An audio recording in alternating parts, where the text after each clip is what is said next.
L'antisémitisme a donc été décrété grande cause nationale en France cette année, mais c'est le cas également en Europe, où la montée de ce fléau inquiète. Un important colloque vient d'ailleurs d'être consacré à l'antisémitisme à Prague, en République tchèque, à l'initiative du Congrès juif européen. C'est un reportage sur place de notre envoyé spécial, Maël Benoliel.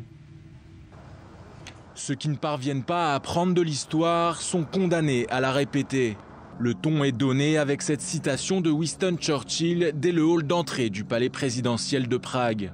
C'est dans la capitale de la République tchèque que le Congrès juif européen a décidé d'organiser pour la 4e année le Forum international contre l'antisémitisme.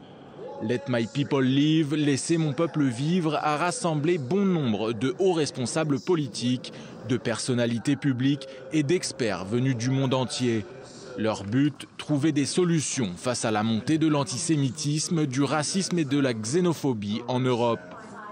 Pour Sir Ben Kingsley, acteur oscarisé pour son rôle dans la liste de Schindler, l'Europe n'a pas fait ce qu'il fallait à la fin de la Seconde Guerre mondiale.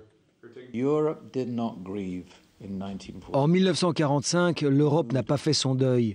Elle est allée de l'avant. Elle s'est trouvée d'autres ennemis, d'autres problèmes à régler. La première étape vers la guérison aurait été de mettre en place un deuil collectif. Et je crois que nous avons manqué cette étape cruciale. Et c'est mon rôle en tant qu'acteur, lorsque je participe à des films sur des événements extraordinaires, c'est de faire réfléchir les gens sur des choses auxquelles ils n'auraient pas pensé s'ils n'avaient pas vu le film.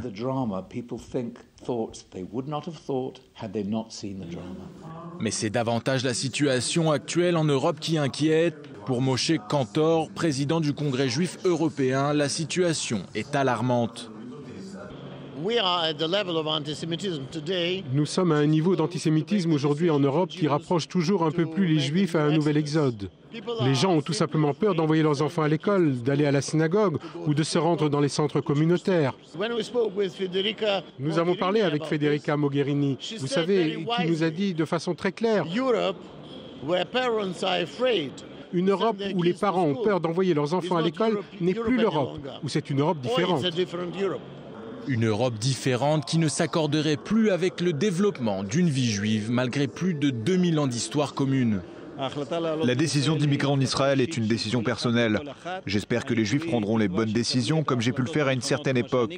Mais ce qui compte vraiment pour le moment, et c'est ce que j'ai demandé à mes collègues européens, c'est que les différents gouvernements combattent l'antisémitisme pour faire en sorte que l'immigration vers Israël ne se fasse pas à cause d'attentats, mais bien parce qu'Israël est le meilleur pays du monde pour les Juifs et même les non-Juifs.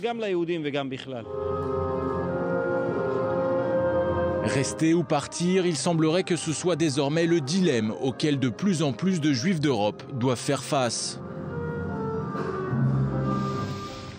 Et justement, à propos d'antisémitisme, il y a cette polémique qui s'est déclenchée en France à propos d'une